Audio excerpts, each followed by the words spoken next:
Bu məktəbin qabağında bilirsiniz nə qədər ölüm halları olub, nə qədər qəzalar olub.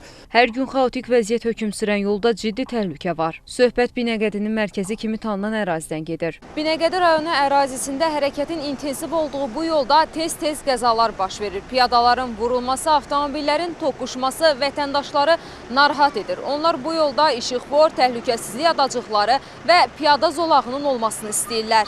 Həmin yoldan mütəmadi istifadə edən şəxslər deyirlər ki, əraziyə yaxın məktəbin olması təhlükəni artırır. Hətta bir neçə gün öncə yeni bir qəza olub. Tez-tez qəzalar olur, dəyişiklik olsa daha yaxşı olar. Yeraltı keçid, kruq olsa daha yaxşı olar. Kruq qoyulsun, nə bilim, svetofor qoyulsun, yəni nəsə qoyulmalıdır ki, bu qəzalar olmasın.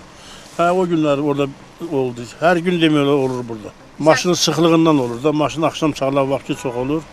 Böyük buralar olanda lap çox olur. Çox yaxşı olardı ki, piyada zolağı olsun, nə bilim, svetofor lazımsa svetofor olsun.